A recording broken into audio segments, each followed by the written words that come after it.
And so for me, it was like the only way to know was to do it. And of course, like I'm really glad I did, because that was sort of my ticket out.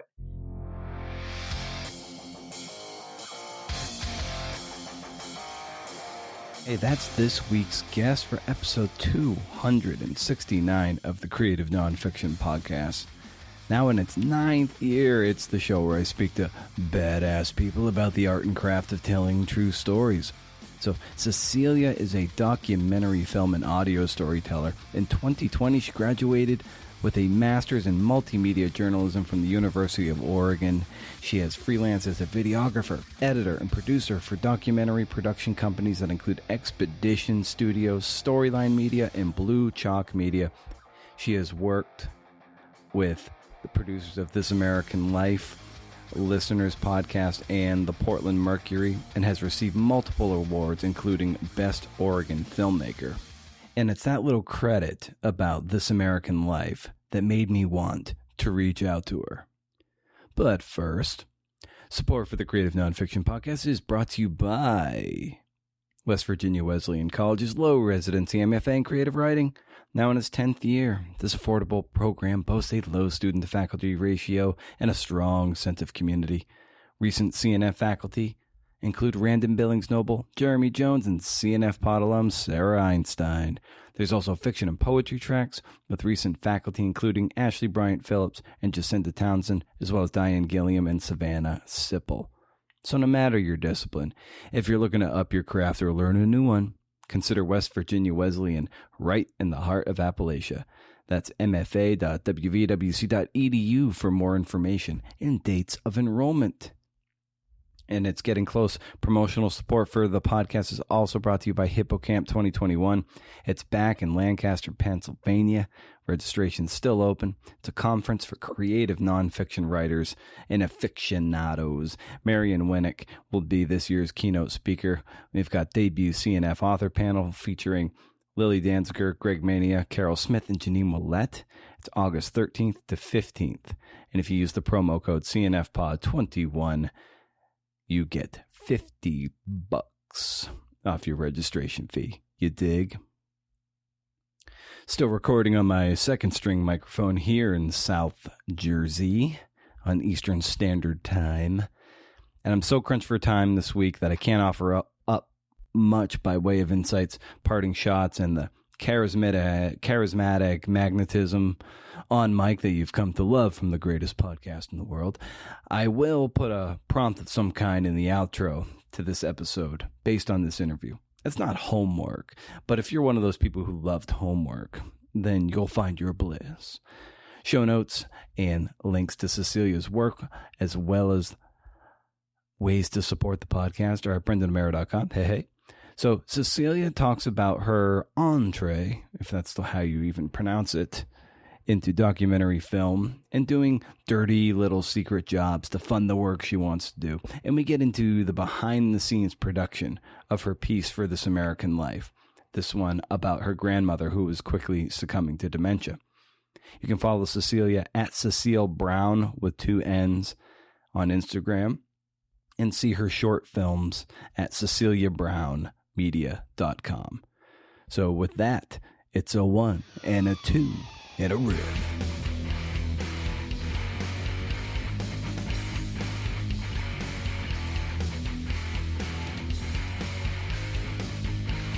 Yeah, well, so I actually am reading this book right now that I'm kind of surprised that I'm reading it. I'm almost done with it. It's called The Empathy Diaries. And it's a memoir by Sherry Turkle, who used to be like my total hero. And it's nothing against Sherry Turkle now. It's just that my work has changed a lot in the last few years, and I stopped reading her stuff. But she is an MIT professor. She's an academic, and she studies social psychology and technology, and kind of like how technology impacts our minds and the way we communicate, and how it either like inhibits the way we communicate with people or understand ourselves, or maybe makes it better.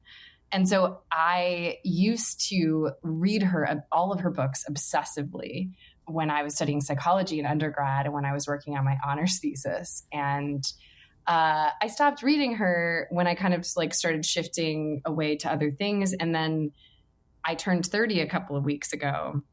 And my mother gave me this book, and it's her memoir. And I was like, oh my God, Mom, like, why would I want to read about Sherry Turkle's life? Like, I only care about her research. And I am surprisingly really into this book.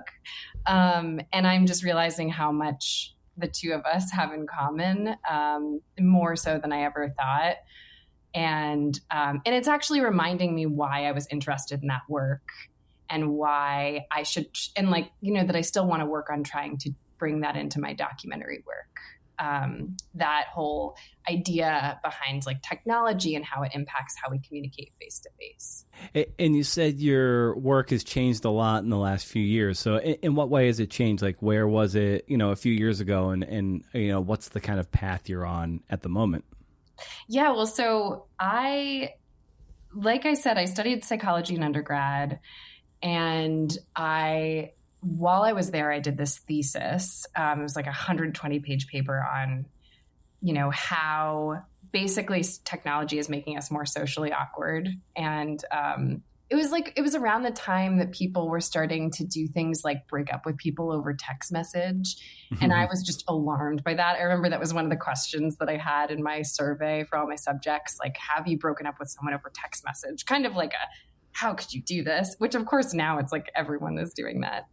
It was sort of the beginning of social media. Like, I was such a Luddite, and I was just so negative about how technology was going to essentially like ruin us as a society and inhibit our ability to connect with people, because we would stop practicing communicating face to face, and then we would forget how to do it. And so that was a lot of my research. And then like I left college, and at the beginning of college, I thought I wanted to be a therapist. I thought I wanted to be a therapist when I was like 15, and decided that was my path. And towards the end of college, I kind of became a little bit disenchanted with the whole like psychology field, and, you know, just how much it's about overdiagnosis and over-medicating people. And I decided to pivot and try my hand at market research, which is something that like most people have never heard of. I think it was what I jumped into when I came out of college, because it was like this way for me to still talk to people and have like intimate conversations with people, but not have it be grounded in this sort of like scientific medical setting.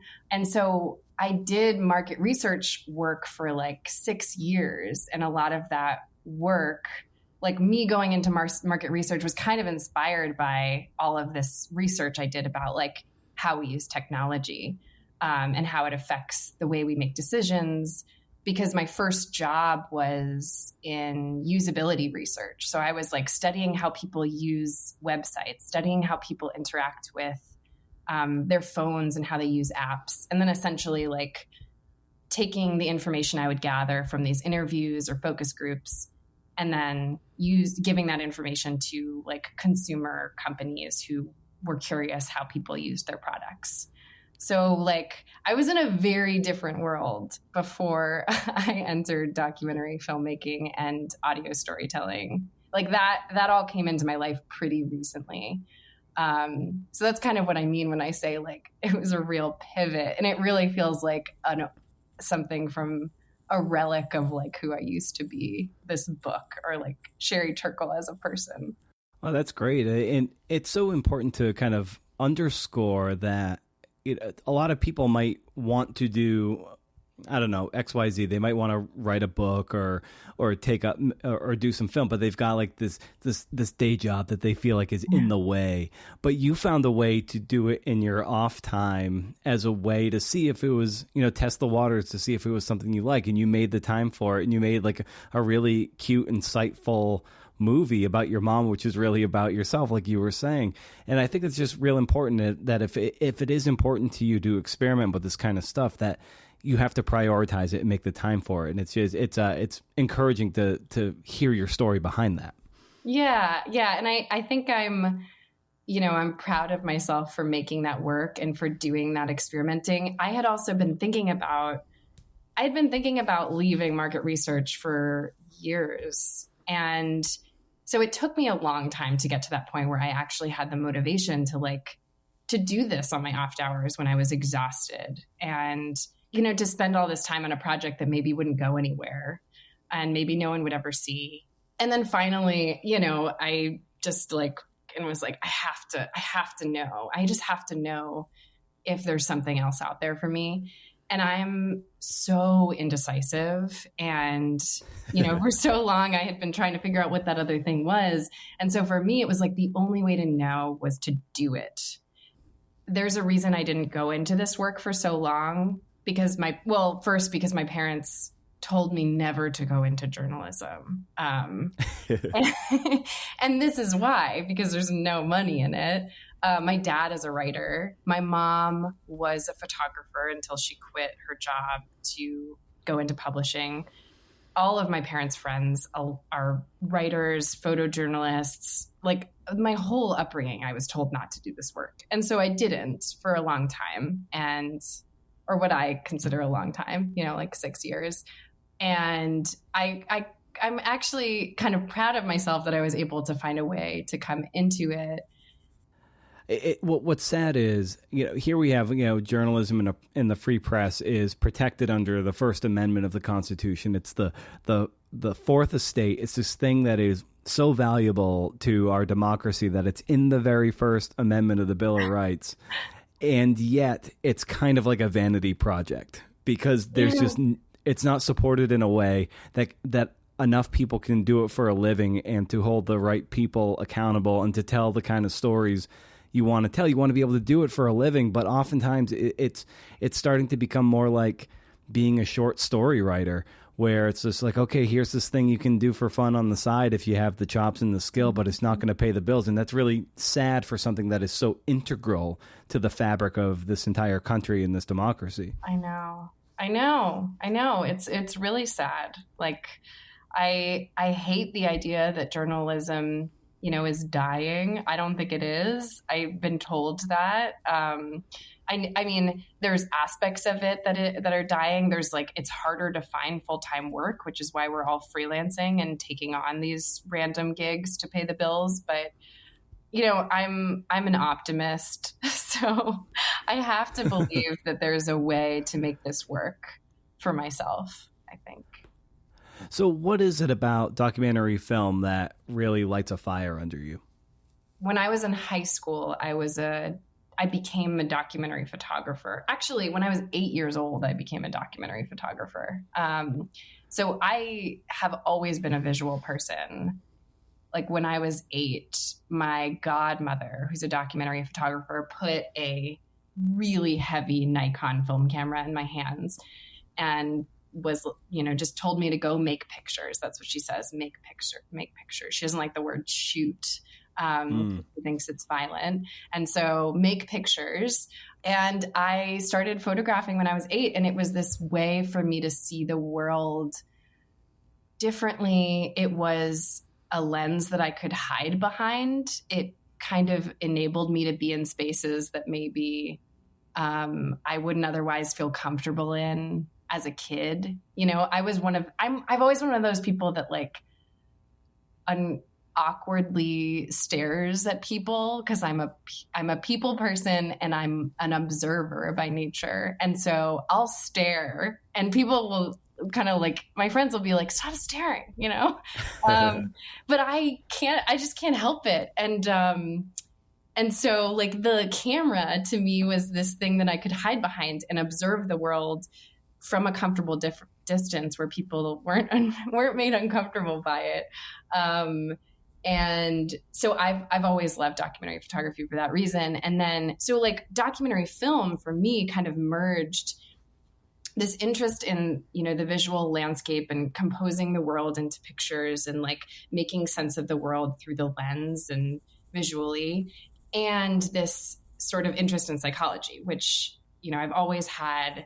And for me, that interest in psychology has always been grounded in also just an interest in people. And I'm really curious about people. And I like talking to people. And that's why doing interviews like this is so weird, because I'm always the person doing the interviewing and asking the questions. And like, I really prefer to be in that position where I'm hearing from someone else, I'm listening, I'm getting someone else to like Me open too. up.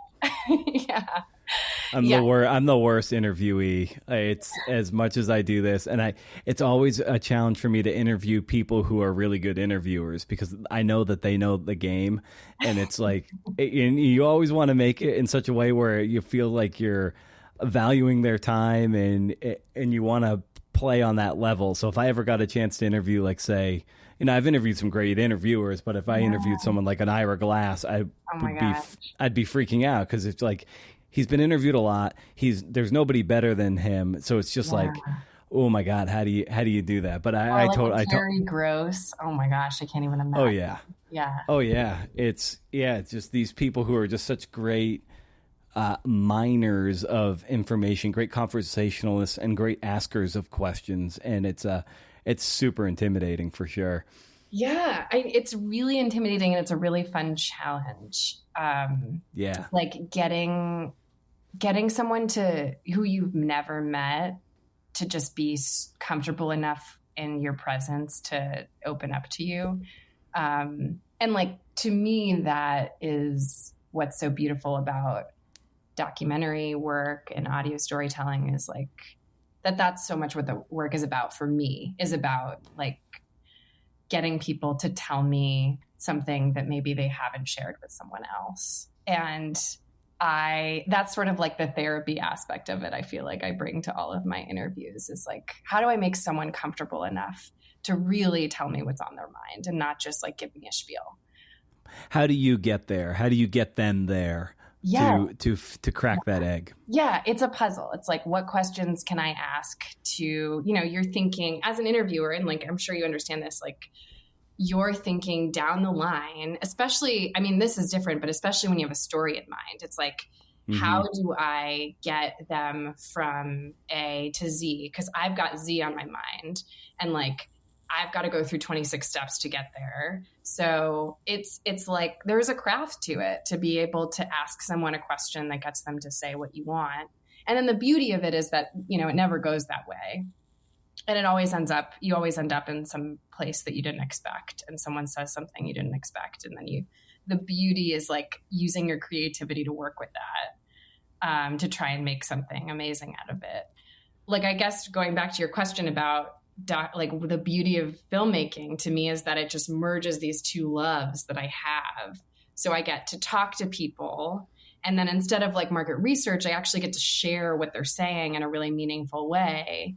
And then it isn't, I'm not just working with audio. There's this other creative element of like telling a story visually, where if you can tell a story without words, it's like, to me, unbelievably powerful if you can kind of like oscillate in one film doing both of those things, where like maybe someone shares something overtly, maybe you're revealing something without hearing them actually say it themselves. And like, that's just, it's just incredible to be able to do that work, I think. Well, your Tuesday at the Track film is kind of like that, where, you're not explicitly there on mic. There's very little dialogue, if anything. It's a lot of very expressiveness, and it really captures the track. And I'm someone who writes a lot about horse racing, has written a book about two books about horse racing. Wow. And one published, one not published. One was an MFA project that I still have my fingers crossed for, because I think it's one of the better things I've ever done. But that's neither here nor there. But the fact is, I've covered a lot of horse racing, and so it was really cool to see the video the movie you made about Portland Meadows. But the point being, like, that one's very expressive. It's very ambiance driven. And it's, to your point, it just kind of it's almost like a wordless wordless film in a way. Even though there is some, it's very evocative in the mood you created. That's funny that you picked up on that, because it was actually for an assignment in my master's program. It was the first film I made in the master's program I was in. I was in this master's for multimedia journalism at the University of Oregon. And the assignment was to tell a story without words. So that was the story that I created with my friend Tim, was to tell a story of like, who are the people frequenting this this place without using any words. And obviously I loved that assignment because it's a really good challenge and gets you to think visually about storytelling in a way that's like maybe not the most natural to someone who comes from a world where we're like inundated with podcasts, news podcasts, and, you know, a lot of traditional documentary storytelling is like really heavily relies on, you know, talking head interviews and stuff. So it's like, it's a really hard skill to develop, to be able to do that, to tell a story without words. But I loved it. Yeah, it's there's fewer environments that are more nuanced and textured than a racetrack. You've got the degenerates who are the gambling degenerates, and then there's the high class people, and then there's high, low, middle class. There's of course the sheer beauty and the athleticism of the horses, not to mention the jockeys who are pound for pound some of the best athletes in the world. Oh my God, no. And it's just there's so many great sounds, the hooves and the dirt, the explosion of exhalation of the horses as they're turning for home and they're really sprinting. It's just like an air cannon, and it's something you can't experience unless you're on the fence. And it's so cool that you're able to just capture so much of that. It was really cool for me to watch as someone who just knows that world inside and out. Yeah, I'm so glad you enjoyed it. I'm really sad too that place is gone. It's no longer with us. That's right. Yeah. Because it was clearly an establishment. Like you can tell from the characters who were there. Like that like the old couple. Oh my gosh. Like the old couple, I think it was the man and his mother. He'd been taking her there for so long. They're the only people you hear speak, I think, in the whole film. And talk about expressive, like, oh my gosh, that old woman, her face. Oh yeah. It was just like she, meeting people like that and being able to just like, they're the kind of people whose story you can share without hearing from them in a way. Like you really get a sense of who she is without even hearing her speak, which I loved. Yeah. And you really fill the frame with her face. And is it something like, are you far away and zooming in, or are you almost in her lap when you've got the camera that close? I'm right there. And that is something else that I learned from my godmother, Stella Johnson, the woman who taught me how to photograph. She,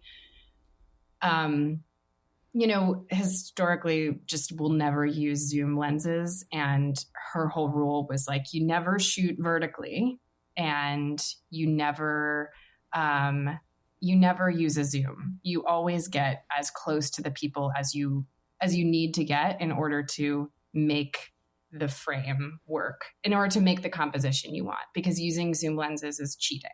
And like using zoom, it can be a form of voyeurism where you can stand far away from someone and capture them without them knowing. So like if you really want to make a picture, like you got to get right up close to that person and photograph them in a way that what you're seeing in the frame later is actually like what was being produced in the moment. Like it is, you're not cheating essentially. So, of course I went into this journalism program and they've got tons of zoom lenses. And so I was like, working, I obviously had like a 70 to 200 millimeter lens, which is like a crazy long lens, to film the horses. Cause like you can only get so close to horses. And so I kept like switching back and forth my lenses so that when I was actually spending time with people, I could get really up close and personal with her. So I got really close. Nice. And what are some films and filmmakers that inspire you, that you try to model your work after? So there's a bunch. I mean, I'm thinking right now about this film I saw this past week called Uncertain, which is an incredible documentary about, it's sort of a portrait of a town. And it was made by this couple. What are their names? Anna Sandilands and Ewan McNichol. I'm so bad with names. I'm so bad. When everyone's always like, who are your heroes? Who do you model your work after? I'm like, that movie, in 2015, here's the film. I have no idea who it was made after. I don't know who edited it. But it's this couple that actually lives in the Pacific Northwest, and they made this beautiful documentary about this town called Uncertain in Texas. And it's really just like a beautiful portrait of a couple of the people in this town. There isn't like this big news story or issue at the center of it. It's just like, who lives here and what are their tiny little struggles that they go through on a daily basis. And each person has their own sort of like narrative arc. But it's small. It's like this one guy who's a hunter who's trying to kill this one wild hog that he's been like tracking for years. And this other old man who's a fisherman, and, this lake that he fishes in, there's a algae bloom problem. And so like the fish are dying. And so there's all these like tiny little vignettes inside of this story that's just like beautifully shot. And it's really slow. There's no talking head interviews. It's very, it's the kind of filmmaking that I really love, like true verite style filmmaking, where you're just kind of like, the filmmakers are just kind of a fly on the wall, and you're just living life with these people. So that's one. I really love Garrett Bradley. She is the director of the film Time that was nominated for an Oscar this year. She's made a bunch of other shorts for the New York Times. And she, I think Time is another documentary that I just fell in love with. She kind of uses old home videos and blends them with footage that she's filming with this family who is waiting for someone in the family to get out of prison.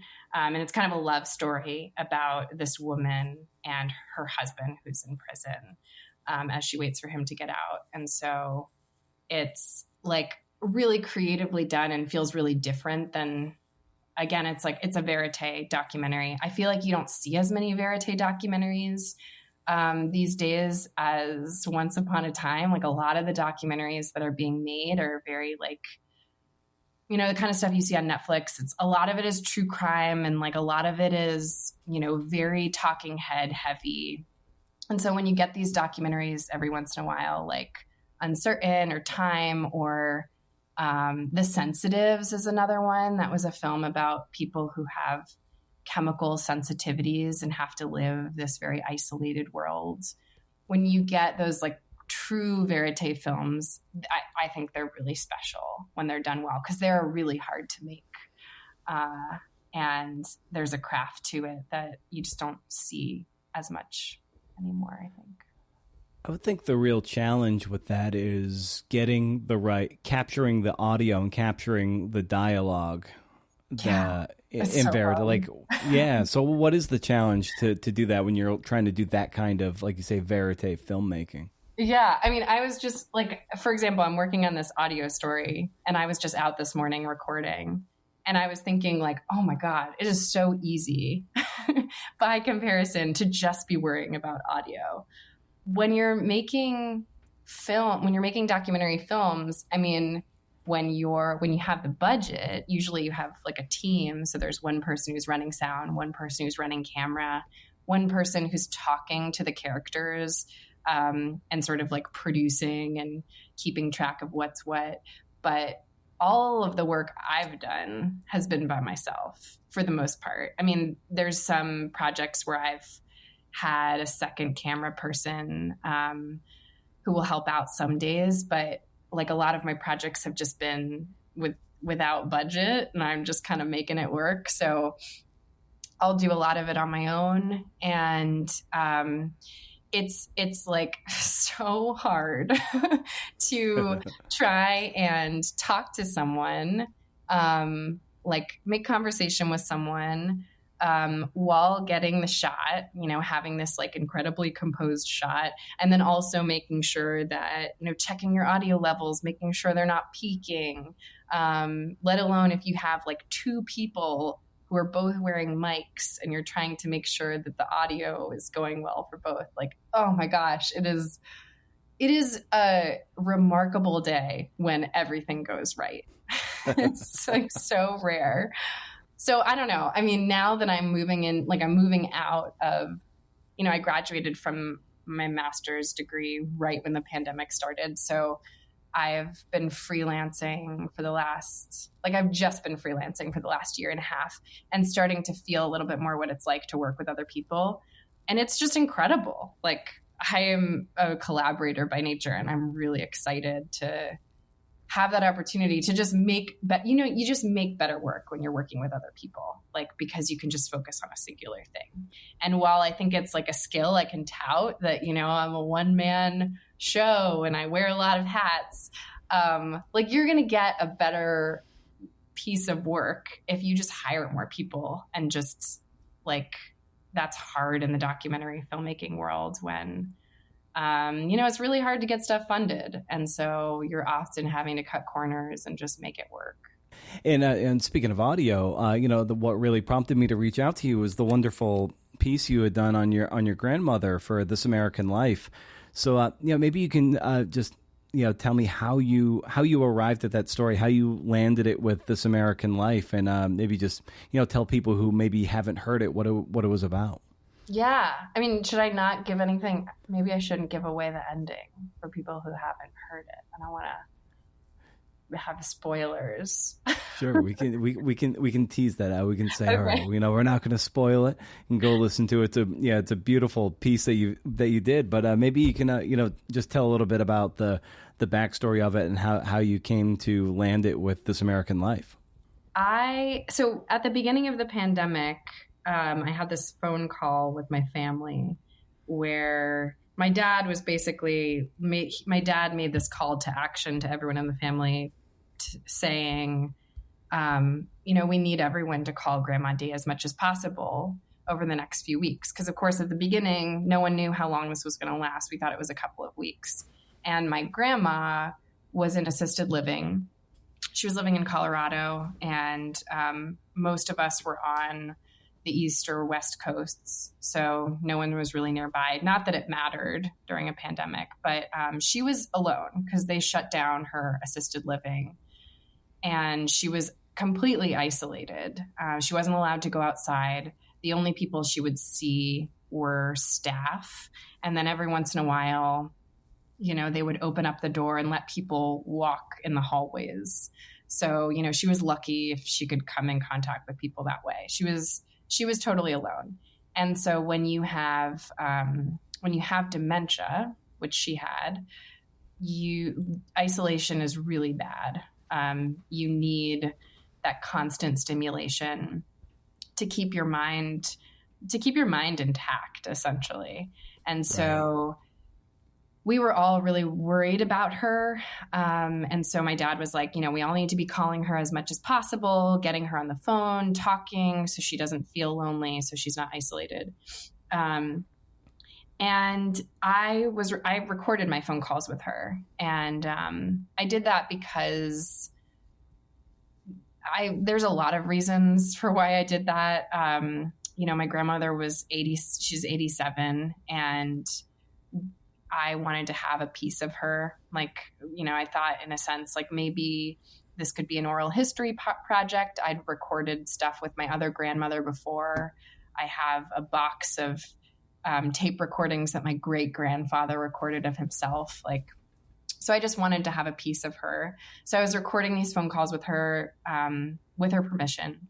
And we were talking about like every week or twice a week at the beginning. And her dementia deteriorated really rapidly. So it was like in the matter of a month that she started to drop like just go way downhill. And we were all really surprised, and it was pretty devastating. And so I continued recording with her and essentially I won't say like what happened, but at the end of it, had all of these phone calls, recordings that I was trying to figure out what to do with. And I was having some conversations with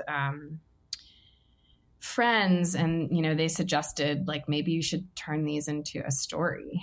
And, I was grappling with a lot, and I had a lot of questions kind of about like, given that my grandma had dementia and that her dementia was deteriorating rapidly, like there were a lot of questions around consent. Like, was it right? What was okay for me to do with these recordings? So I basically decided, why not try? So a friend of mine had a connection of Invisibilia, and she connected me with Yowei Shaw there, and I pitched the story there. They turned it down because they had done a similar sort of dementia story, I guess, like recently enough, and suggested that I reach out to This American Life. And like, at the time I was just like, what? I can't reach out to This American Life. Like I had nothing published, like no audio work published, with the exception of this one podcast called Listeners Podcast, which I worked on last spring, which no one listens to, ironically, even though it's called Listeners Podcast. Like it's a podcast that the University of Oregon puts on. And I just like had a lot of fun with it and was allowed to produce like 4 episodes for them and did that. But apart from that, like I had not much of a professional audio journalism resume. And so I was terrified, but I started working on a pitch, and luckily, like I knew someone who was a producer there, and they offered to connect me over email so I could send my pitch directly to someone on the team.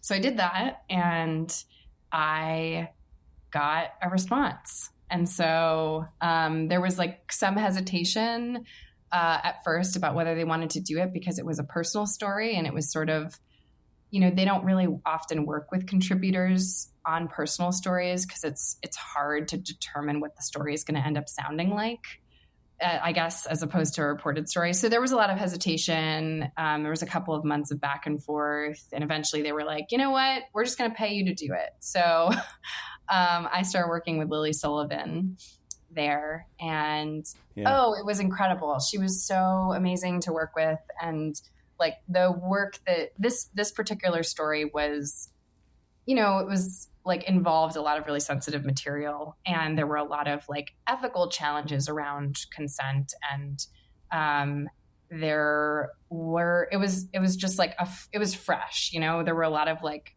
complicated emotional feelings about the story for me, and working with her was great. She was super respectful, and we really worked together to choose all of the tape we were going to use for the story, and to write the story. So it was a really collaborative process.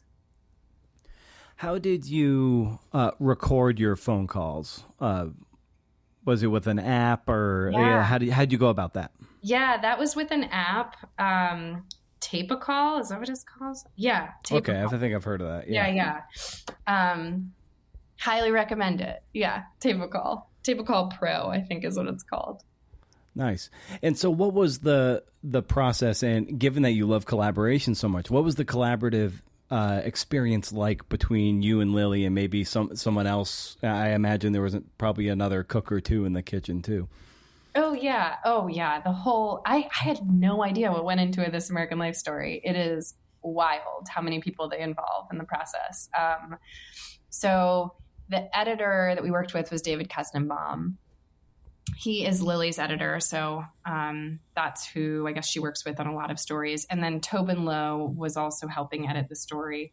And so it was mostly Lily and I kind of at the beginning. We both on our, individually chose the tape that we liked the best. So chose kind of the pieces of recordings that we liked the best, and then came back and talked about like where that tape overlapped to try and whittle down the amount of tape we were going to use. And then we sort of laid it out into a structure. It really made sense for the story to be chronologically, I think, to both of us. So there wasn't like a huge conversation there. And then, Lily helped me out. And I guess they do this with all their contributors is, she kind of talked me through like what should be written in between the tape. So it's not like she would write it, but she would be like, maybe write something like this, or this. And we would, have a conversation about that. And then I would walk away and write it. And then, we went through a couple of drafts like that. And then what happens is you dive into these edit sessions where you get on the phone on a Zoom call with, I'd be Lily and David Kestenbaum, and then they would bring in a couple of people from their team to listen to a live reading. And so I would read live, and then Lily would play the tape as it would pop up in a real audio story. So you're trying to like recreate the real audio story setting without actually having to like edit it all together. So it was a live reading, and then you would go through these, critiques with all the people on the phone, and then you would walk away and make edits, and then you would come back, and sometimes it was like 24 hours later, we're doing another one. So it was like a kind of whirlwind of 2 weeks in the month before the story aired, where we were just like doing these edit sessions over and over again, rapid fire. And then towards the end, they bring in Ira, and he reviews every word of the script pretty much. So you spend a lot of time with him walking through it, talking through, differences of opinion, talking through structural changes. And then eventually you decide it's a locked script. And I make some room in my closet and record the whole thing. And even that process, like I'm on the phone with Lily while I'm doing the recording, and she's saying things like, do that line again, but with flatter affect, or like a little less dramatic on that one, or like maybe, start in a lower octave when you say when, like really specific kind of like voice coaching stuff. And then, a couple days later, I'm hearing it on the radio. Wow, that's amazing. It's so cool to hear kind of an insider's take on the experience of what it takes to put together a show of that caliber. And it really is such a brilliant essay, and and story that you're able to that you piece together, and it's so evocative and telling, and sad, and and just deeply moving and emotive. And that's just a testament to your reporting and your skill, and with you and everyone around you. Thank you. I appreciate that. Yeah, it was a really difficult story to build just because it was personal. And I don't do a lot of personal storytelling. Especially not in documentary film work. So that was really hard. Like, you have to deal with a lot of vulnerability putting yourself in a story. And this story in particular, like there were a lot of concerns too about like, okay, well, I'm airing these conversations I had with my grandmother who has dementia.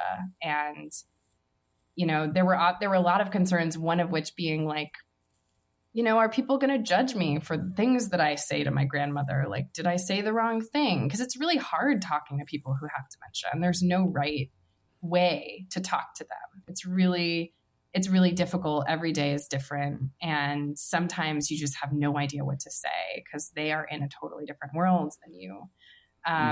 So there's a lot of like vulnerability in the recordings, and, This American Life, like they pushed me to put a lot of vulnerability in my writing as well. And that was something that was new to me. So it was a really cool process. And also like just to be someone who's relatively new to audio journalism and getting to see what their process was like, how the sort of like the step-by-step, how they build scripts, in what order they pick tape, and just like hearing from really skilled audio storytellers on these critiques about, how they think about story.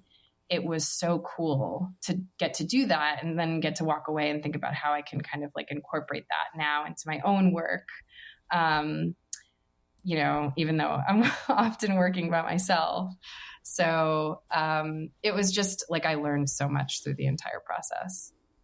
Yeah, what was as a storyteller yourself, what was the biggest takeaway and the greatest lesson you learned from that process that you're going to then, like you said, kind of take to your projects, whether it be audio or video?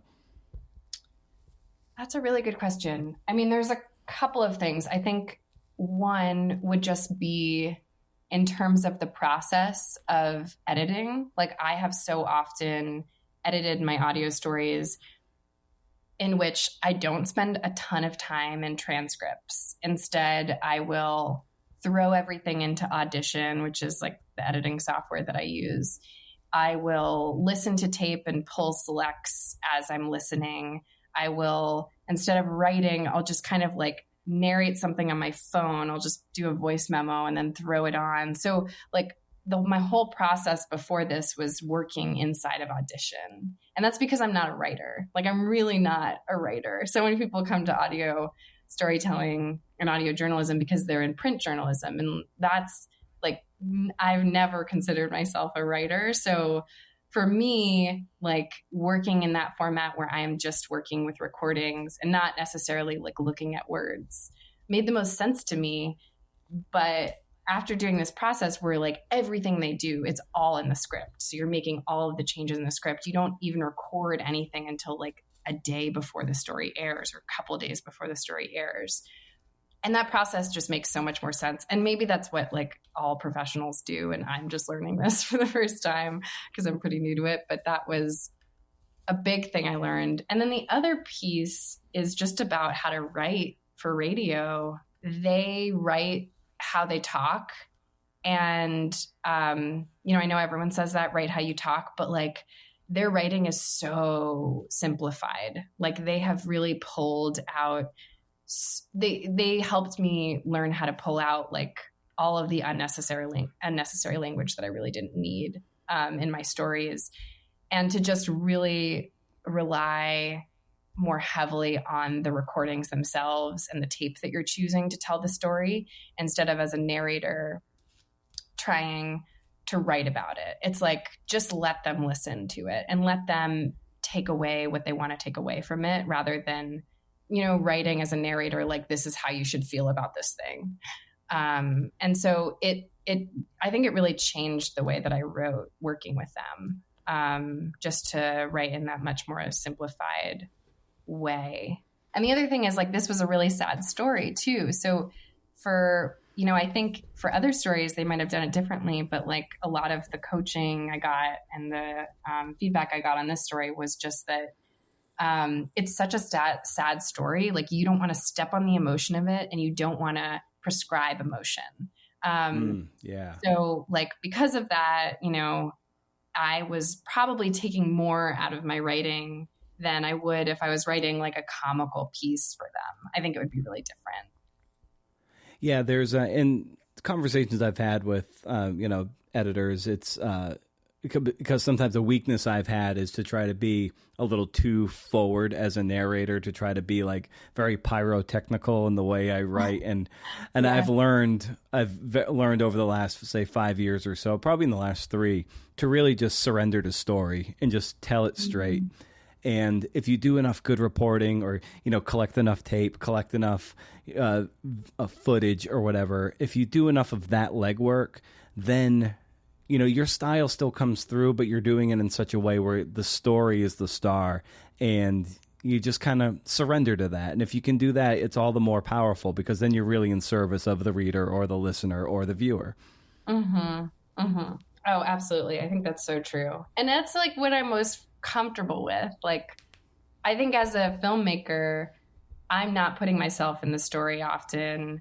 I see myself more as like a vessel, I guess, or a facilitator of someone's story. So and that's why, like, I've been more comfortable making films than audio, and that feels more comfortable to me, just because I'm like sort of the silent observer in the piece, versus when you're making audio, the expectation is to put yourself more in the story.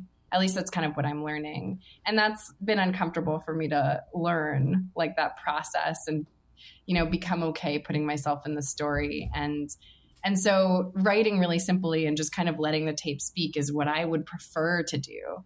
And so I think it just kind of like affirmed some of the things that I feel most comfortable with anyways in my work. What do you make of the filmmakers that are more, they try to make themselves, or maybe not try, but it's hard to say that they're not trying to kind of make themselves the star of the show, like your Morgan Spurlocks or Michael Moore documentary. Yeah. Exactly. Yeah. So, what do you make of those very director forward movies?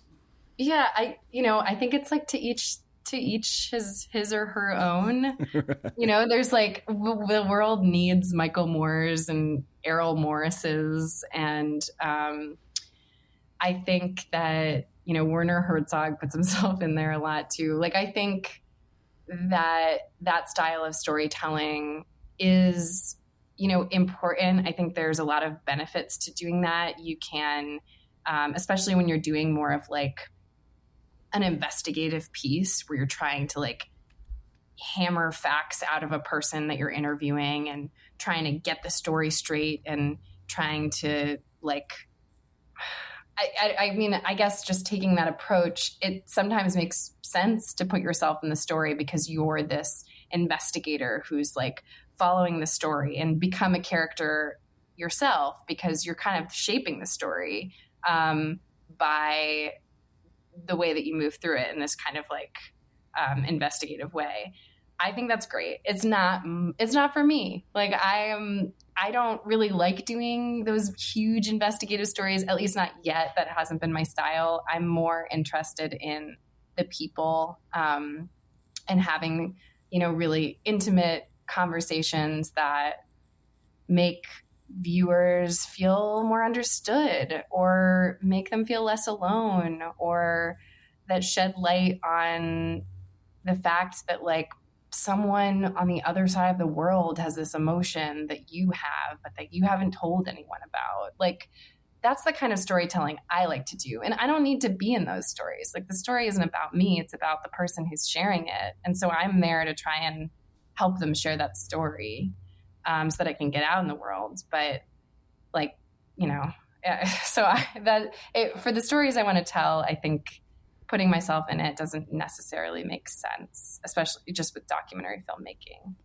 Right, and a perfect illustration of you doing that is in your award-winning film Root Shocked. This 15-minute brilliant little film that tells about the property blight and the systemic racism in Portland that led to some of that, and the inability for a family, and namely black families, not to accumulate the kind of generational wealth that allows people to rise through the middle class and maybe even higher. And you do that so well in this 15-minute pill of a movie.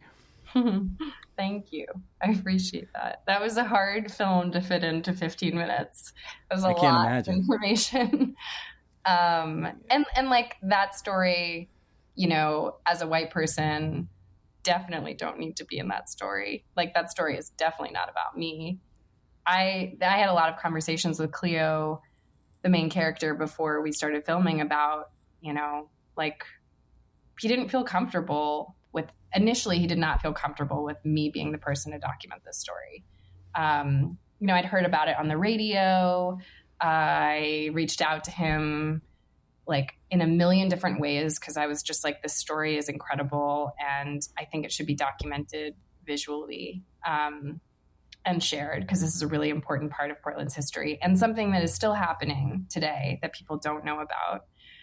And, I heard that he was going to try and move this house as this sort of like monumental feat that would be really symbolic to just like the amount of blight and redlining that had ruined the Black community's ability to generate wealth through property ownership. So like he was going to do this big, really visual thing, and it was for the Black community. And like as a, white journalist, when we spoke, like he told me he'd been wronged by a lot of white journalists before. And he had been featured in stories that he just felt like weren't really true. They weren't told in a truthful way. And he felt they like harmed his community. And so I totally understood that. And, we had ultimately decided on a pretty collaborative approach to telling that story for that reason. So, Cleo was involved in terms of like, we had conversations about who he thought I should interview in the community to tell the story. And there were times where I was like, oh, I'm thinking about interviewing this person. And we would have a conversation about why he thought that person wasn't good to interview. And so I ended up showing him drafts and he would give me feedback. And ultimately it became a piece that him and his family have been using. They're still using it to fundraise for all of the renovations they're going to do on this house that's been moved to this new location. It's going to be turned into like an artist residency and community center for the Black community. And like, that's really exciting for me that it ended up being something that they felt like they could use. So like it was a success in that sense. But a lot of history, a lot of like complicated history to try and jam into 15 minutes. Yeah. Oh, unbelievable. Well, Cecilia, I want to be mindful of your time, and I always like to end these conversations by asking guests for recommendations of some kind. So I'd extend that question to you. That what might you what's out there that you wouldn't mind recommending to the listeners?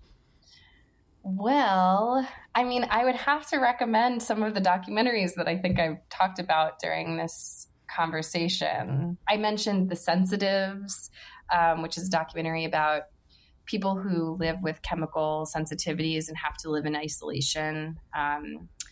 I would recommend Time, the documentary that was nominated for an Oscar, about, waiting for someone to get out of the criminal justice system. And then, those are both kind of like serious films. There's this other documentary called Dina, which is incredible. And actually like, I watched when I was working on a story about a family who is struggling to treat their son with autism. And this story is this really like wonderful romantic comedy documentary. I feel like people are always recommending really sad documentaries, but this one is, really lighthearted. It's called Dina, and it's this romantic comedy about two people who have autism who are falling in love. And it's just such a sweet and beautifully shot documentary. And so like, yeah, those three documentaries definitely have informed some of the work that I've made. And I think everyone should watch them. Fantastic. And where can people find you online, Cecilia? So my website is ceciliabrownmedia.com. So CECILIA Brown Media. And my portfolio of all my work is on my site, so you can check it out there. Fantastic. Any social media that you routinely use? Or? Yes. So I'm not a Twitter person. Like I said, I'm not a writer, so like words not totally my thing. But I'm on Instagram. My Instagram handle is @Cecil Brown. I think there's 2 N's in the Brown. It was like all they gave me. It was my only option. So you can find me there as well. Fantastic. Well, thanks so much for the time, and great talking to you, Cecilia. Thanks. It was great talking to you too, Brendan. Have a good one.